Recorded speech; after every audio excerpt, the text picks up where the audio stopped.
Be sure and tell them Large Marge sent ya.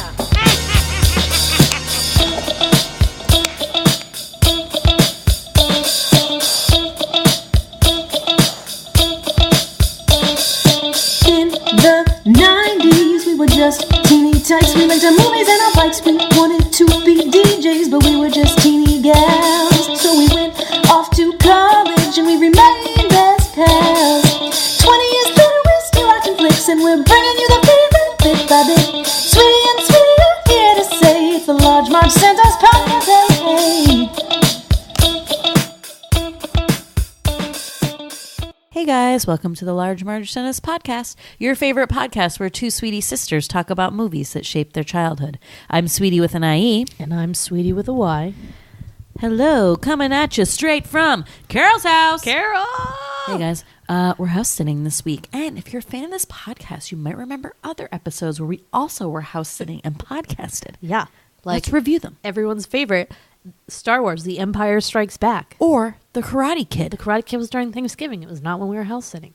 But we were down here. Yes. Or League of Their Own.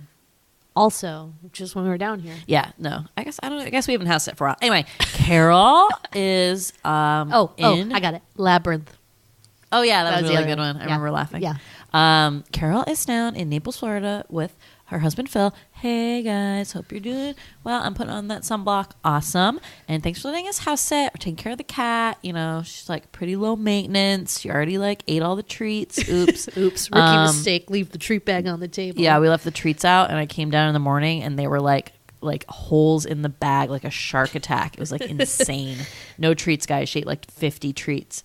Oops. Anyway, so you know, the podcast keeps rolling even if we're not in our home base of Boston, Massachusetts. So here we are, guys. And last night we watched Coneheads. Things coming. Conehead. We come from France. We come from France. Coneheads from Coneheads. 1993. It's a very good year. I was 10 years old. Oh. How old were you? I guess 7. Nice. Yeah, I don't know. So Sweetie and I have been doing this thing where like we switch off. Like I pick a movie one week and then she picks a movie the next week. And it's been pretty good because it's neither of us can like veto like whatever we pick is the movie we watch with. I'm going to use to my advantage. Don't you worry. But Super democratic. So, I like it. yeah. So this week was my pick, and I picked Coneheads. Not for any real reason whatsoever, just that I was like, I haven't seen Coneheads in so long. Coneheads? Is that what I said? Yep. I haven't seen Coneheads. Coneheads. Mr. Conehead. I haven't I haven't seen the Coneheads in a really long time. Oh my God. Me neither. Guys, this movie is hilarious. It's pretty funny, but also really gross. What? Is it just the teeth part? 'Cause that's Lots the of only gross part parts. that I kinda have kills me. when he chews the And the condoms knobs. like a gum and the That's knobs. fine. The knobs are probably the worst part of this whole thing.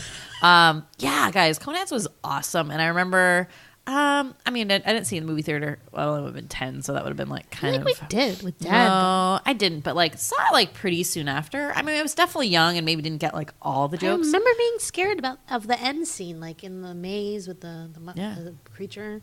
I don't we know. saw that. I mean, that would have been kind of a stretch. But anyway, yeah, 1993. So, you know, Coneheads was a Saturday Night Live skit from the 70s or 80s, early 80s, let's say, with Dan Akroyd and Jane Curtin, who actually also star in the film. Dan Akroyd helped write the script, so, you know, probably part of the original sketch in general. But then also you have the two writers who were responsible for, along with Mike Myers, the Wayne's World movies. So you have Bonnie and Terry Turner. So you know it's going to be good, right? Bonnie's a guy. No, what? You said the two guys. The two guys like, hey guys. Oh. Hey you guys. Hey guys, it's Large Marge Tennis podcast. Hey guys, it's the Large Marge Tennis. Got it. Exactly, the guys collective. Okay. Yeah, so they're responsible for this movie too, which is like, okay, you know it's going to be funny, and it is Pretty funny. It's pretty funny. Yeah, I guess I never thought about how it's the skit was from the 70s or whatever. Or are you making that up, or are you like positive? Well, I just didn't. I'm not totally Or was it remembering the 80s? when. I don't know. Yeah, The point I think it's like is, early 80s. It was at least a significant amount of time after Yeah. that they did the movie, which is, I think, rare, and something I did not think about beforehand. But the reason... Oh, sorry. And I'm gonna say this now. Yeah, say it. Say what you got to say. That I don't know if this is the first one. No, obviously not, because like Wayne's World obviously was a spinoff, and that was what, 92. But you did have SNL being responsible for spinning off like so many movies. Really, kind of. Was Wayne's World the first one? I wonder like what the first one was. But after that, you had so many, right? And it was just like, Wasn't it out Blues of control. Brothers? Was that an SNL skit? Good question. Probably. Yeah, you just had so many in the 90s. It was kind of like out of control. Yeah. But I feel like this one is really well done and hilarious and almost gets better with age. I don't know. I don't remember laughing as much seeing this. Again, probably because I didn't get as much of many of the jokes. But like I was cracking up last night. Like big like guffaw laughter. Like, like it was pretty funny. Yeah. And another reason I picked this is because should I tell this story now or save it? I'll just tell it now. But there's a trivia question, which I was not a part of, but Sweetie went to trivia with our friends, the Lewises. Hey, Lewises. And the question was, which SNL spin-off movie has the most cameos in it? Or what movie has the most cameo by SNL members? And they thought about it, and our friend Chris was like, listen, I think it's Coneheads. There's a lot of people in that movie. And he was like naming them all off. Little did we know, there's like a lot more people than we were naming off, because there's fucking so many cameos, so many SNL cameos in this movie, you can't even keep track of it. And that was the right answer, and they won. Crazy. Best trivia story ever. Wow. Like, I don't even remember that. Oh, I mean, okay. I do, but like, where do we play trivia? Do you remember? No. I mean, I wasn't there. Yeah, so. but I just told you about it. Good one, Chris Lewis. Wasn't it the place where we played darts? Magoon. Was it Magoon Saloon? Yeah. I thought that was the Valentine's Day one. All right, forget it. Yeah, I don't anyway. know. What do I know? But there's so many cameos, which we will list later, I guess. They really framed the whole film, you could say. It's really what makes it fun. And it's just like kooky as fuck. Like, it's so weird. It's just very bizarre.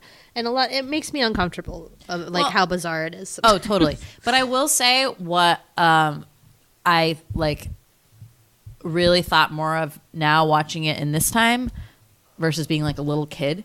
The movie is like insanely clever. If you only listen to the parts of the Conehead dialogue and like actually think about what they're trying to say and like the words they use instead, it is like insanely brilliant, and it like was making my head explode. That's why it's so funny. No, but as a little kid, I wasn't like really making that jump to be like, okay, they're actually saying what everyone else is saying, but using like this crazy complicated, they were just like, doing weird language that you would never use. Yeah. And I think that part is so brilliant. And like, I just found myself like really like deep thinking their like lines when I was watching it this time. And I was just like, whoa, that's real smart. Like, that's awesome. Yeah. Awesome. Cool.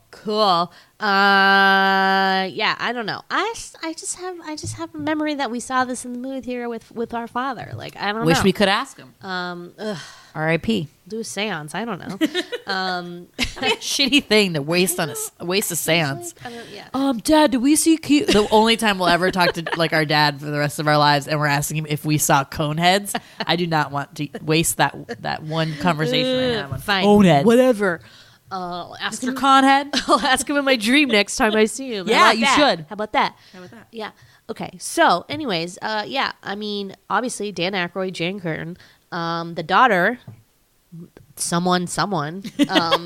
She was in something else recently, and you were like, "Oh, that's the daughter from the Coneheads," and I was like, "No, but I did it's read not." your thing. She was in Dazed and Confused, and then she was actually a recurring role on Diagnosis Murder, which I really want to relook at because cool. Did you watch Diagnosis Murder? I love Dick Van Dyke. Oh, of right. course I Dick did. Van Dyke, of course, I forgot that was his show.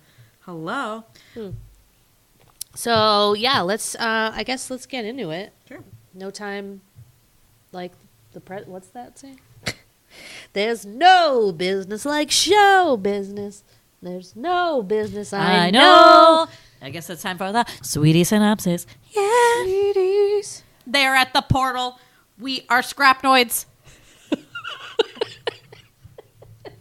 On the way down to the Cape, I yelled at Sweetie because we were like re-listening to old podcasts, and I pointed out how, wow, you were really snappy with those lines after the Sweetie synopsis thing, and she was like, "What do you mean?" I was like, "Well, now you like really delay it, and you're not ready, and you have to like flip to the page, or you forget, and you can really tell it's not as snappy, and you took that note and you improved." I know. See, I take notes. I want to be better at this podcast. Sure. No, just kidding. Oh my God, you little bitch. I'm going to tell you, this is the other thing. So, Sweetie, as we've been listening to our old podcasts, we notice like certain tics that we have, let's say. So the one that I always notice that Sweetie does is like when she wants me to, well, she told me to speed it along. She does this very dismissive, when I say something, she goes, sure. Now I notice it all the time in past ones. I'm like, you bitch. Anyway, I love you. And I understand why you're doing it. Let's move it along. Sure. Okay. Beldar, no last name. Or we can't pronounce it. Who knows? Did he have a last name? Who knows? It's not Conehead. And his wife, Prymaat, interesting, are Coneheads, which are like an alien species from the planet Remulak. Really a fan of my spellings of all these weird names in my notes. I just did them phonetically. Sure.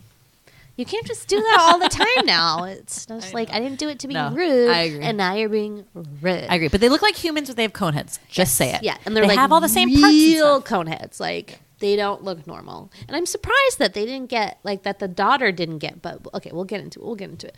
Anyway, so let's see. They're on a mission. I forget what their mission was. But like their ship malfunctions or something, and they crash onto Earth, and now they're stuck there, and they can't go back for 70 years, which is something, means like 20 years or something. So, meanwhile, Prymaat's like, big news, I am pregnant with a baby cone, a little cone. And they're like, oh shit. So now they have to like make a life on planet Earth, even though they're like aliens, and they don't know what the fuck to do. But don't worry. They come in, they fit in seamlessly. Beldar gets a job right away. I don't know if I'd say seamlessly, but I mean, like better than you would have expected. Well, as the trope goes, you know, almost okay. I have a whole 20-minute bit about fish out of water I'm going to do later, let me tell you, because you guys know that's my favorite kind of plot ever. Okay, like most of those stereotypes of aliens, right? Like they're way smarter than humans. So like we're the dummies. And then aliens come here and they're like whizzes because like all other races, you know, not earthlings, are really, really smart and more technically advanced, right? So that's why Beldar is like a whiz because he's like so smart. So first he starts... I always thought he was like an engineer or something, like a Conehead engineer. I don't know. I mean, maybe. Smart? Okay, that makes sense. But you know what? The first... like smart thing he does, what? He starts working for Sinbad, guys. Sinbad owns an appliance repair shop, and Beldar is a whiz. He fixes stuff so quickly and like tells you how to like also keep your thing from breaking, which I guess like wouldn't be good for business, but anyway, and is making the company like bank. However, he doesn't have a social security number. You know what that means? And Beldar even like fucking says it. He's like, I'm an illegal alien. And Sinbad thinks and he wasn't lying. Yeah. And Sinbad, of course, thinks he means an immigrant, but he meant like an actual alien. But don't worry, because Sinbad has connections, gets him a fake ID card. Suddenly he's Donald R. DeChico. And that's on. Okay, we had to have this discussion during the movie. Did you guys think it was Donald R.D. Chico, like one last name? The R is the middle name. I had to tell you that. You thought it was R.D. Chico. I thought the middle name was a letter R and a letter D. Chico. Oh, no. Yeah. But it's Donald R. Yeah. Period. Okay. De Chico. Yes, we did straighten that off. Is part of the Chico. Yeah. De Chico, of Chico. Get it? Wow. No. Anyway, gets a fake name. Now he's legit, sort of. Unfortunately, not really, because that social security number... or that name is tied to a bunch of other people that also used it.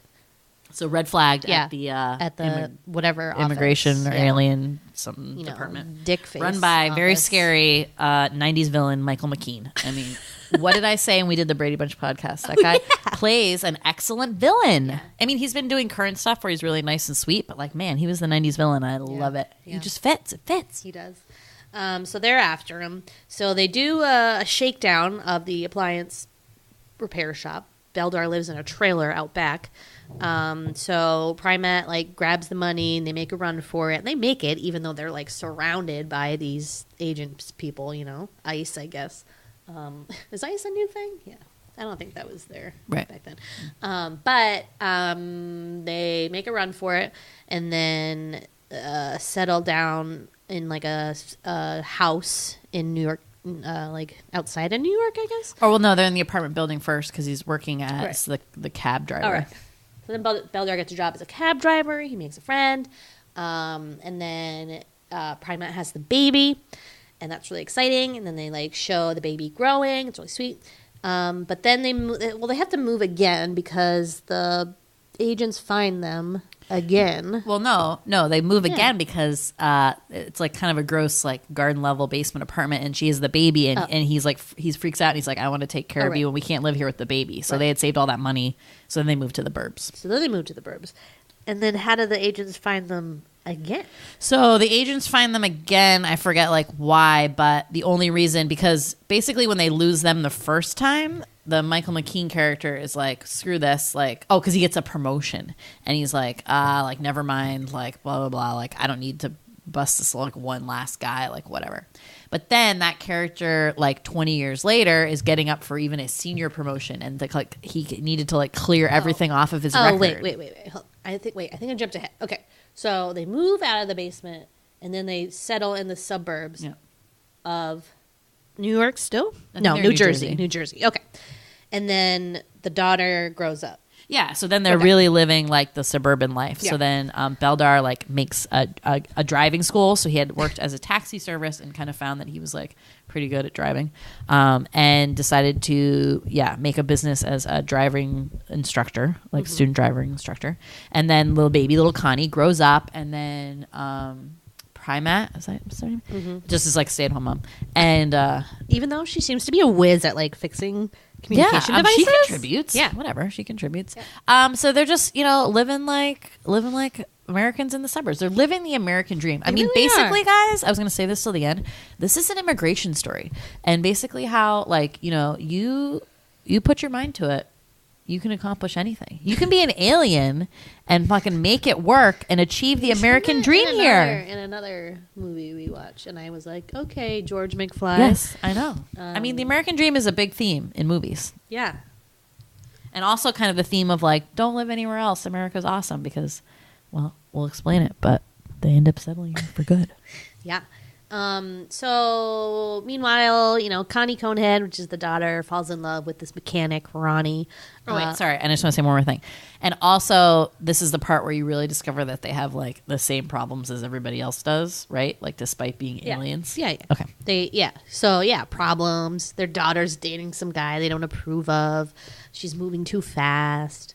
Getting fake tattoos on her cone head. Like, the wife thinks thinks Beldar's having an affair. Other problems. The mom reads too much Cosmo. I don't know. They just have normal like human problems. They like, even though they're these aliens, they can't escape that, living here. World is bullshit. They're just like everybody else. So the agents track them down because the symbol that they found in the like trailer at the beginning or whatever is like some Remulak word. It must be like their name or something. I don't know. They never say what it means, but it's like some symbol. And then they trace that symbol. They get a hit on it because he's using it as the logo for the driving school. So that's how they track him down. And then there's a big bust. Meanwhile, they get their like communicator thing is working and tells them that they're like their friends from Remulak are going to pick them up on like whatever day. So they know they have to go back. So they break the news to Connie, and she's really upset about it because she's having a great life. She has a wonderful life. She's just seeing this guy, Ronnie. They just had sex with him first time. And it's like... But she knows she's an alien, though, which was something that I was confused about when we were watching it. So I was like, wait, did they tell her? But they do. And she knows, like, she's... But she doesn't want to go back. It's like, why would you want to go back? Why would you? Yeah, you're having a great time. So so the agents come. They have to make a run for it again. And they're in the little, like, driver's ed car. And they try to run them over. Try to run away, but they can't because they're surrounded. And then the Remulak spacecraft comes and saves them with one of those like giant magnet things, like in the Brave Little Toaster, and like sucks them up. But then the immigration guy is like, I will not let you go, and like grabs onto the car, gets lifted up, and then his like little lackey assistant goes after him. So now we're in Remulak, and unfortunately, Beldar's in some trouble because, sweetie, he got his teeth fixed. So Coneheads, like we said, there was like a bigger issue. No, that was I thought you said literally because it. he like broke the spaceship or something. Nope, that was it. So Coneheads look like humans, but they have a cone head, obviously. They also, the big difference is they have these nasty, tiny little chiclet teeth, and they're so gross. I mean, I guess they're okay. You know, like that's just what they look like. They probably think our teeth look nasty. And there's also like layers of them, like a shark, you know, like when a shark loses a tooth, one just like comes up, like a starfish losing a foot, like a arm. One just like comes up in its place. That's what the Conehead's teeth are like. It's like insane. They're scary. Yeah. So anyway, so to blend in, Sinbad, the nice, his nice boss says like, hey buddy, like you should get some caps on those teeth because you look like a fucking freak, which he like kind of does. But that's like traitorous behavior to this society that they have. So they have this guy who's like the leader of all the Coneheads and on Remulak, and he I guess he did get a little bit in trouble for like losing the ship and everything, but he brought them all those like gifts and everything. So like, okay, great, like you're awesome. Then he notices the teeth, and he's like, that's it. You have to narfle the Garfunk or whatever it's called. Narfle and Garfunkel? It's something like that. So it's essentially this like horrible beast that only comes out like when these moons align. And basically it's like kind of like the beast from Return of the Jedi, who's like in the pit that Luke falls into. If like imagine that. That's what it looks like to me, right?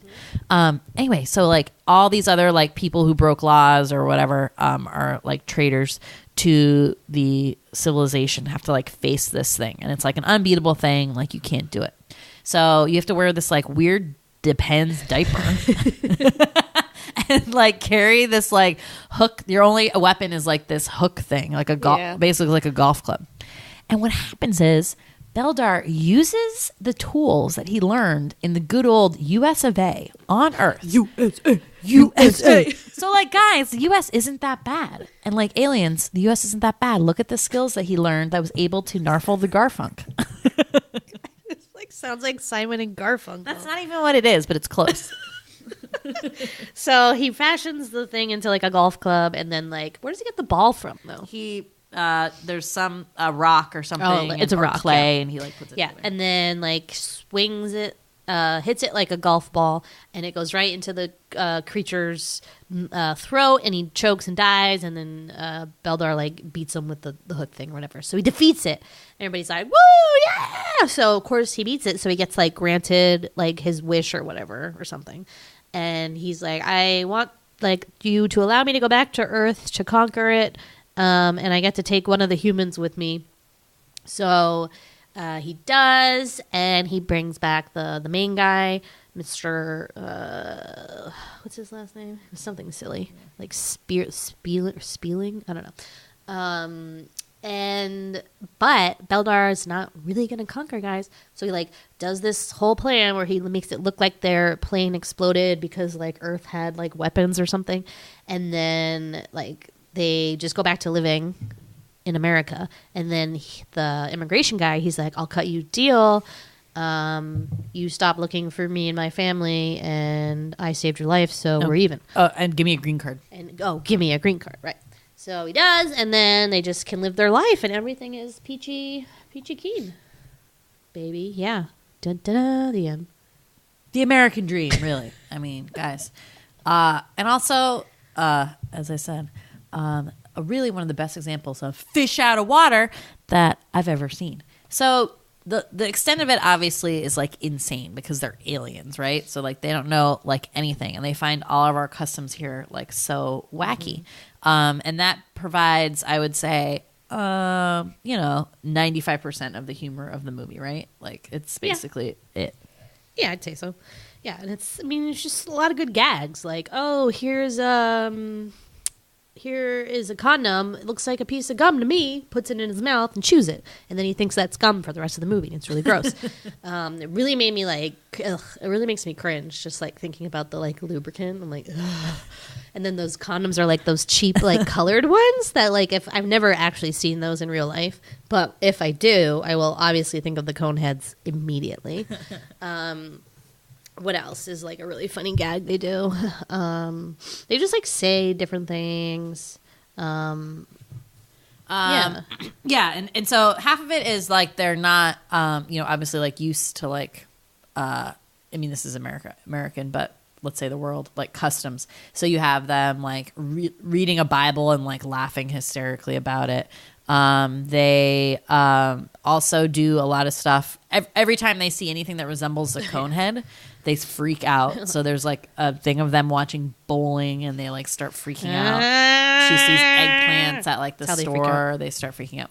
And then like the other half of the comedy is like their weird customs that like the Earthlings like look at and are like, oh, like that's weird. But the Earthlings' reactions are actually not as crazy as you I'm would like think. surprised that, and I guess that's nice that they like. They but make that's how they had. That's how they like needed it to be, though. You know, they like didn't. I think to make this movie work, it had to be that like everyone was like, well, they're weird, but that's okay. Yeah, it's kind of like an Edward Scissorhands thing, where like Exactly. it's a super fucking weird thing, but you're just like, yeah, that's fine. Yep. But what I'm most surprised about is Connie Conehead is such like a popular like person who like does all these activities. Like, she's hot. I know, but like I mean, like if a kid was even like a little bit weird, right, in school, you're like, oh, like they had weird shoes. You'd be like, they are fucking weird, and you wouldn't like make fun of them, or you wouldn't, but like the mean people would. Okay, and I know you gave the example of Edward Scissorhands, which is totally true, but we also just brought this up for Teen Wolf. Also, because remember that was like everyone was just like sweet, like except like the racist guy who was like anti-wolf, but like everyone else was like, yes, wolf, awesome. This isn't weird at all. This kid's a werewolf. Like there's werewolves in town, awesome. Yeah, like and that's I don't know if that's just something that movies feel like they have to just like suspend that reality because they don't want to make that the point of the movie that people are like, okay, like that's weird. Like who are those people? Because it was just like add things. But so you have the dynamic of like, yes, they are not used to like our customs, but then also you have the ones where they have all these weird customs. So that's like the other half of it. So you have like the sex thing. So like, how do coneheads have sex? I'm still not like totally clear on this, but it seems to me is that you put on these like weird wreaths and then you like touch hands with the other person and like it basically is like maybe like full body orgasm, I guess. I mean, would love to know. I know. It's really weird. They make it so vague that you kind of are just like, whatever. They do until until Chris Farley's sweating like a pig. Yeah. Until then. And they're like touching it. But it seems like most of the Coneheads interaction is like cone based. So like to kiss, they like touch cones. Right. And like that kind of thing. Right. That's where all their like sensory stuff is. Oh yeah. And then you have the example of like they're like, Beldar, like, hey, like want to help us with like the homecoming like pep rally? And he does like a fireworks display. So he has like this one tiny little firework and like a bottle rocket, and this like the fire chief or something's like, hey, like what? That's all you got? And like is making fun of him. Pretty cheap conehead. Yeah, it looks pretty cheap conehead. And then this like firework goes off and it's just like pew in the sky, and everyone's like, oh. And then it is like a nuclear explosion, guys. It's like a what is that called? A mushroom cloud, to the point everyone gets like sunburn for like months. It's hilarious.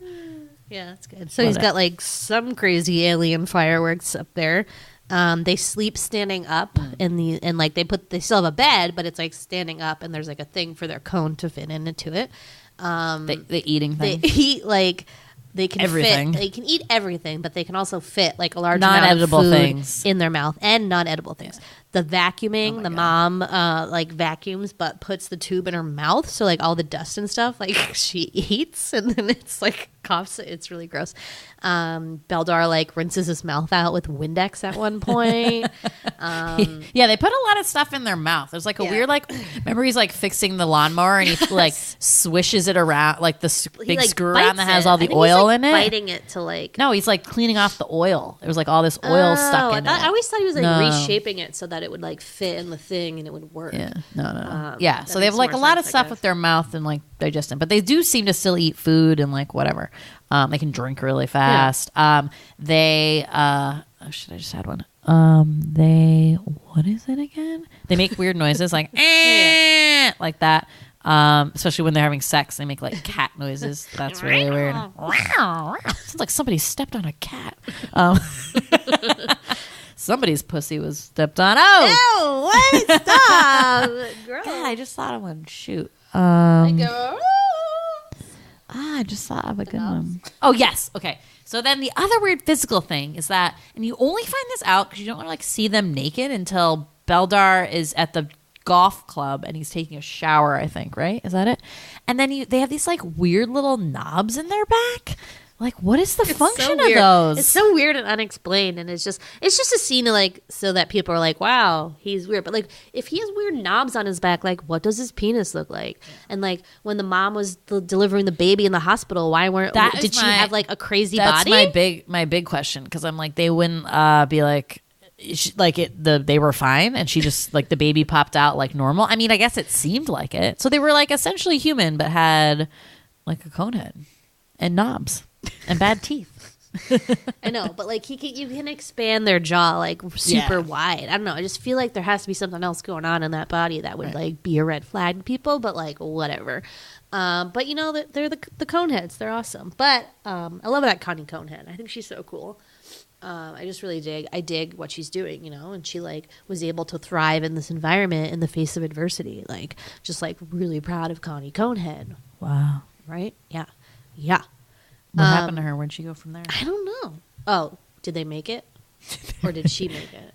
The Coneheads or that couple? The couple. Okay, so I would say that like one of my favorite parts of this movie is the introduction of the Chris Farley character of Ronnie, the mechanic who ends up being her boyfriend. Oh my God. You know, I think most people are Chris. Do you think most people are Chris Farley fans? I mean, I feel like I've never met a person I think who so. doesn't I think like there's Chris like Farley. some people that are like, oh, he's just like so. I mean, he is one of those comedians that's like very physical comedy. Kind of does the same thing a lot. You know, it's just always like yelling and stuff. So maybe, but I love him. But it's never not funny, and there's something like so not like gentle, but almost like like a.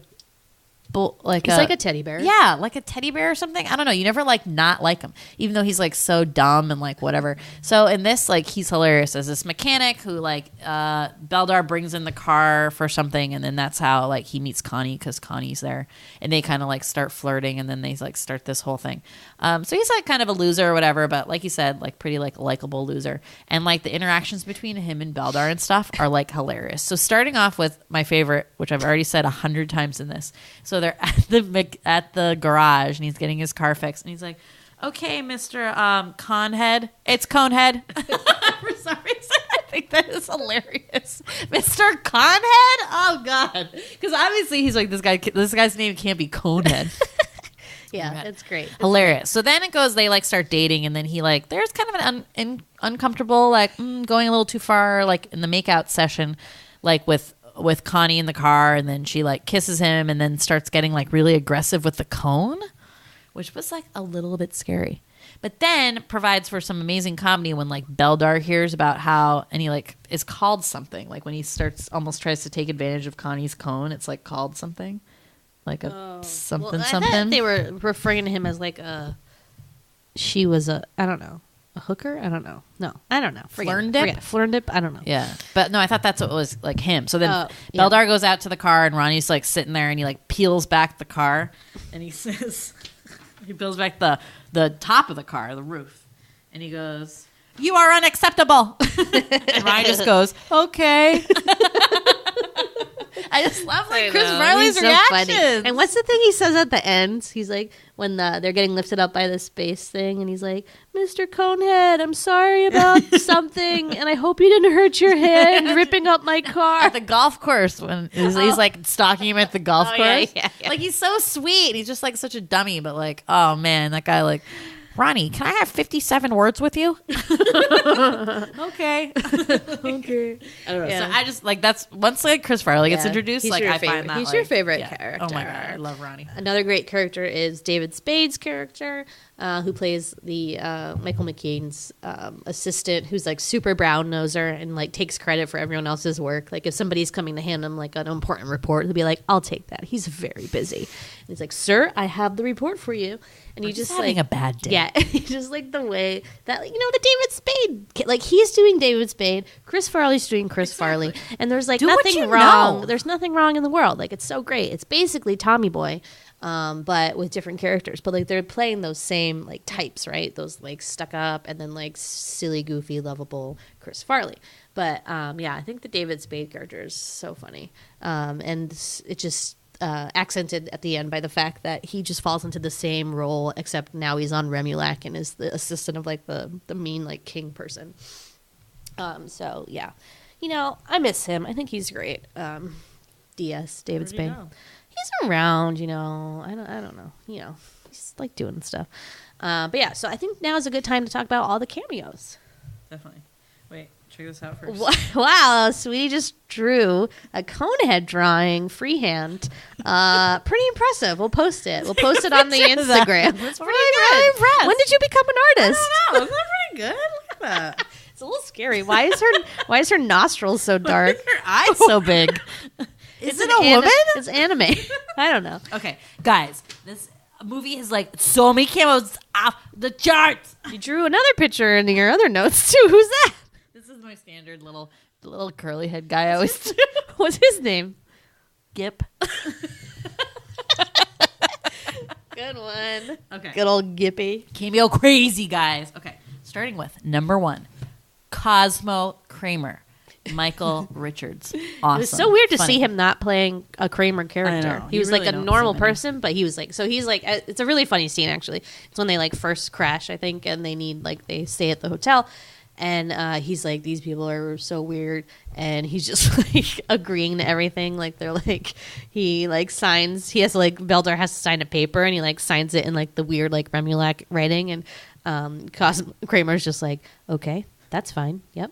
I also like how he's like asking him all this like batshit like weird stuff about like he needs to find something, and Kramer's only response is, "Yeah, like the guy in the day shift lives around here. Like he'll know where all that stuff is, but like he's not saying actual things to find. He's saying like wacky stuff. Like where can I find like someone who has like a turbo aqua like sensor blah blah blah like." Hilarious. And then they pay because Prymaat like zapped the vending machine and all the coins came out.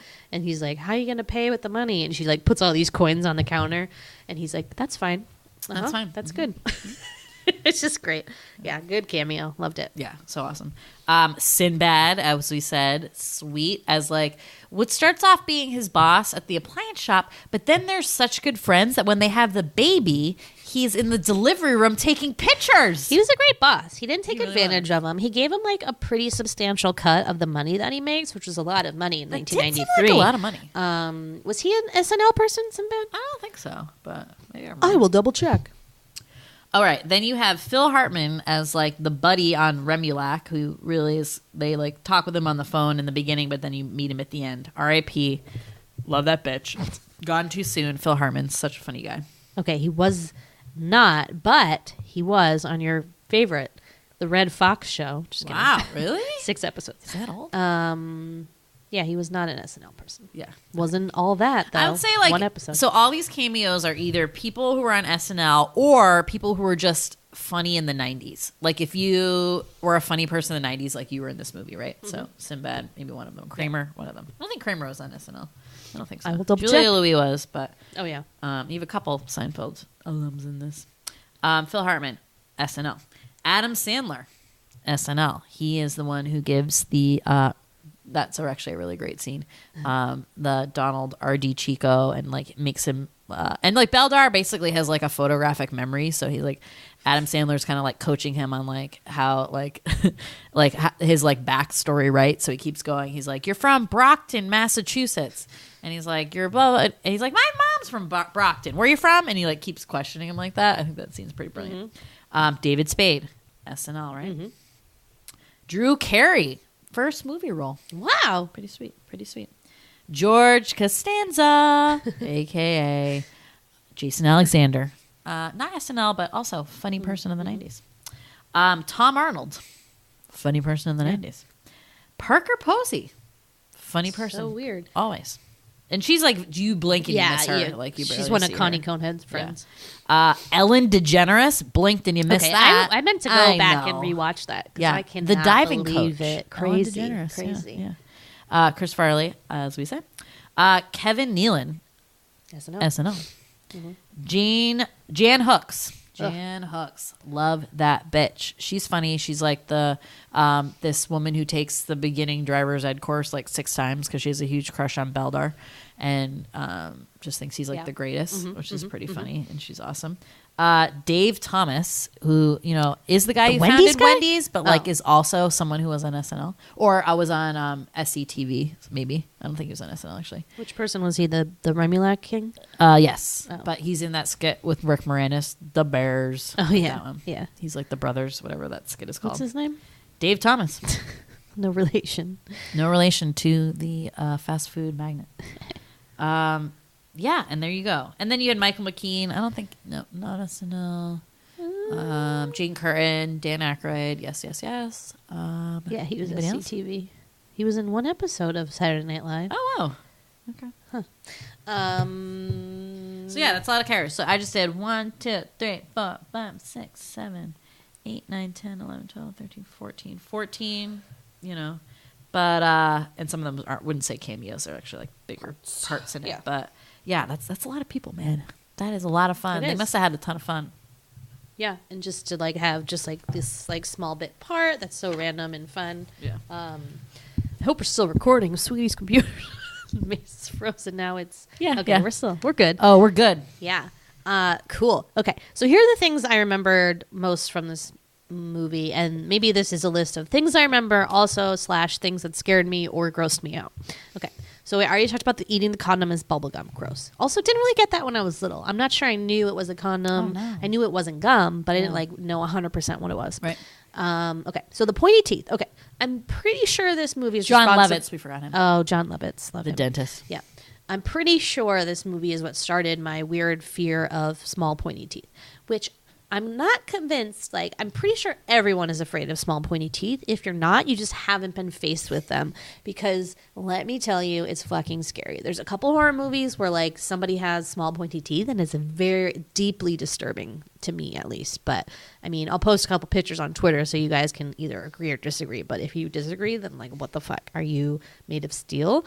Like, okay, whatever. But these small pointy teeth are just so scary. Yeah. I don't like them. So I hated that part when I was little. It was terrifying to me. You know what I'm scared of? What? Furry teeth. What's a fur? Who has furry teeth? So when I watched Braveheart when I was like in 6th grade with my friend Jane, like the people in that have like the worst teeth, especially like the rapist English, who are like really, really scary, and the ones who like try to like rape Braveheart's wife, and then like she ends up getting killed after that. His name Braveheart? His name is not Braveheart. His name is William Wallace. I've seen the movie. But anyway, my friend Jane was like, oh, she's like, I can't stand the furry teeth.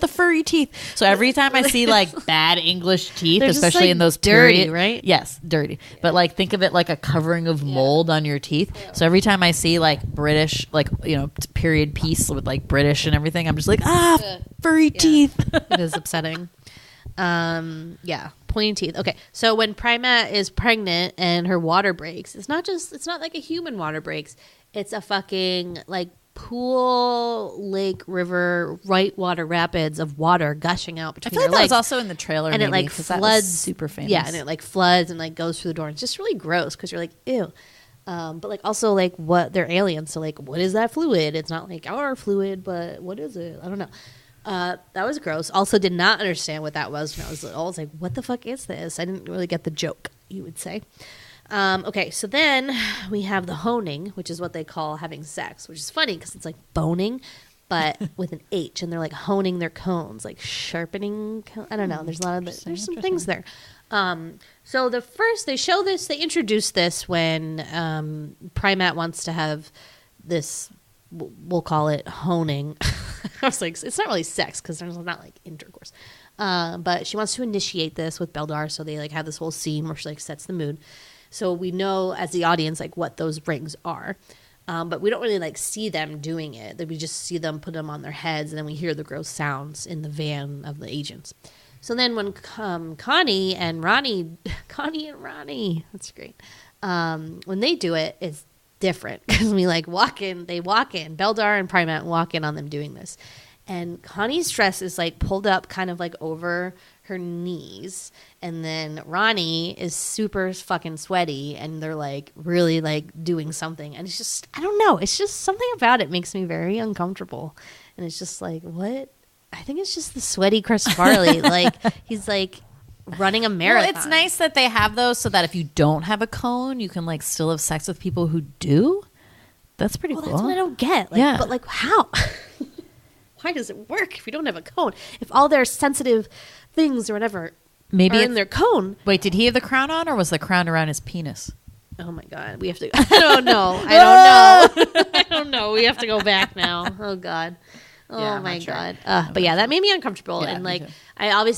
I knew what sex was, hopefully, at this point. But like, I don't know. I think maybe if I'm right, and we did see this in the movie theater, this was probably a very uncomfortable scene. When Connie's like crying in her room and then the mom comforts her after like she's upset that Ronnie like tried to like aggressively like touch her cone and then Beldar goes out and whatever. So then she's like, Dad, why'd you do that? You ruined my life, blah, blah, blah. But then she goes and her mom's like comforting her. And doesn't she go, Mom, like, what does it feel like to hone? Why would you ask your mom that? That's weird. Maybe it's not sex. Maybe it's just like love. Yeah. I don't know. Interesting Well, question. making love. Interesting question. And then the knobs on his back. Obviously, I remembered that. Very gross. And then the maze thing at the end with like the minotaur kind of creature. That was really scary. Even though watching it now, it's like so bogus. It's just like bad claymation, but it's it's pretty funny.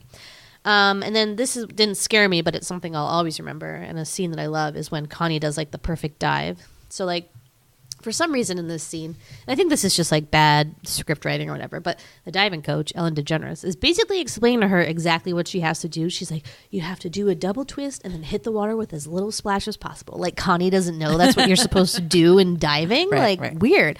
But Connie goes up there and does like an amazing dive. And because she's an alien and has like a cone, I guess, she makes no splash. Like, Well, it's streamlined. yeah. So it's good. It's funny. I'll always remember that.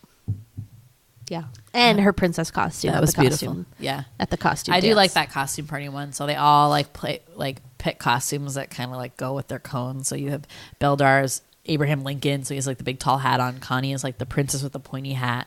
And then what is the mom? Like a wizard? I thought she was just being an alien. Alien, yeah. Or is she a can of hairspray? What? Well, because she like covers her head up so you only see like the red. Is it like a spray paint? She was a wizard. What kind of wizard is that? The wizard with the pointy hats, remember? Like magician's assistant style, like Mickey with the pointy hat. Face. She covered her whole face. It was up a with cape that thing with the pointy, like red pointy hat. She was a wizard. She was a Right, wizard. I'm gonna look it up again because I just assumed it was something weird or a spray paint cane. No. So okay. Whatever. Yeah. Okay. So then the only other scene I'll bring up is the one that I remember the most is when they need to go. Connie and she has these two friends, and they like need to go to the mall. So Beldar has to drive them because they don't have a license yet. I guess their license yet. And so they get in the car, and the song "Tainted Love" is playing, and they start like freaking out. And they're like, "Ah, turn it up!" And it's their cars have like a moonroof in it or sunroof, so they can stick their cones out, so it's like open. And then it's that song, Sometimes I feel I've got to run away. I've got to get away. And I remember this as a little kid, and I thought it was like the coolest thing on that. The part of the music that's like bump, bump. They do this thing with their hands like this, and I've done that with that song like anytime I've ever heard it for the rest of my life. Yeah. And like I would never have thought to do it had I not seen this movie, right? Pretty sure. Yeah. And I think that is what really makes a good film. A song like that. Yeah. Well, that makes you mimic, and do something, a behavior that you would never would have done. I mean, that's pretty cool. Totally. This is annoying. I can't find any pictures of Prymaat's costume, but here we go. But look at this. Okay, he is wearing the wreath on his head. Okay. Not on his penis, guys. Don't worry. Oh, wait. Hold on. Oh, no. Okay. I was like, wait. But see how her legs are like that? It looks like she's giving birth. Like, that just, like, makes me so uncomfortable. Because, like, her vagina's like, here it is. Okay, well, they don't have a picture of Prymaat's costume, which is... I mean, I tried searching for it, but then it just turned up stupid people dressed as wizard. Coneheads. No, because I still don't believe that's what it's a wizard, guys. It's a wizard. Whatever. I'll look for it later. I do want to say that the Conehead prosthesis is amazing in this. There's not like there's no when people like have a bald cap on, sometimes you can really see it even in like decent movies. You're like, that's a horrible bald cap. They don't blend it well enough. Oh my god, like those were seamless. They look like that was their real head. I know. How did they? I don't know. Do it so well. It was amazing. I don't know. And then we also like how they have Connie Conehead like as a little baby, and they like put a cone on the baby. Good stuff. Fun fact. So Dan Akroyd's daughter like loved that he was doing this and was like obsessed with the Coneheads, that they made her the little 3-year-old Conehead at the beach of Dan Akroyd's real daughter. Cute. I know. Fun trivia fact, guys. Cool. Fun trivia fact, guys. What other? Did you have any other trivia facts, or was that it? Not really. There wasn't like a ton. Not that any really like wowed me. Huh. Would you date someone with a Conehead? Ooh. Would I date someone? Sure. I don't think so. Because you have somebody has a problem with people like with weird moles sticking out of their heads. I don't think you'd be able to date a Conehead. I would be able to date a Conehead. I'll believe it when I see it. Yeah, I don't have a problem with that. I fall in love with the person now and not what they look like. Fine, whatever. I fall in love with the fact that this movie is only 88 minutes long. It felt so short. Yeah, it was definitely. I mean, I think that the SNL comedies like are pretty short because like obviously there's not like 2 hours worth of material. Right, exactly, and it couldn't go on that long. But I was just like, all of a sudden they were at like the suburbs, and you had the Connie part, and I was like, oh my god, what? This movie's been on for like 10 minutes. Like, wow, we're already here, and I like couldn't believe it. But really, that's honestly the best part. Like once she comes along and they like have that. Yeah. Yeah, totally. What's Garthok? I wrote that down. I don't know. That's the Narfel the Garthok. All right. I had it the whole time. You sound like Connie. In the movie, she's like, what's a Garthok? And like, no one will tell I mean, I didn't know. But yeah, do you have any other great notes? No, I don't. No? Okay. Just doodles. Just doodles. Yeah, we got to share those. Those are really great. I'm really proud of you. You have a new career ahead of you. That's great. But yeah, Coneheads, pretty good. I recommend seeing it if you haven't seen it in a while, because you'll probably think it's like a lot funnier than you thought. Agreed. Maybe it was. It's a great rainy Saturday morning, eating your little corn pops. And you're like, actually, well, I don't know. We were eating during this, and you were like, you kept being like, ugh, because what were they? It was the teeth guys. part. I got my second round of nachos when the dentist scene came on, and I was like, this was a mistake. Yeah, and the water breaking, that was gross. You were like, ew, and yeah. So yeah, there's a couple gross parts, but hey, whatever. Yeah. That's it. That's it? Okay. All right. Cool. Sounds good, guys. Cool. Hey, thanks for hanging with us. Yeah. Do you like Coneheads? Good Do you to want to talk hear about ya. it? Do you have thoughts on what Prymaat's costume is? Let us know. It is a wizard. It's probably not a wizard. I think it's a can. What was Wait, Mr. Wizard. Remember there was like a Nickelodeon science show? Remember that? Yeah. Mr. Wizard, that like old guy who did science experiments? Tell me she was dressed up as Mr. Wizard the scientist? No, but I'm just like, that just came to mind. That was a weird show. It was like a weird science show. experiments with an old man. Bill Nye the Science Guy was way better. Yeah, he was. Yeah. So, anyways, come find us on Twitter at the Sweetie Club or on Instagram at Large Marge. Send us. Thank you as always for listening. Bye. We come from France. France. We come from France.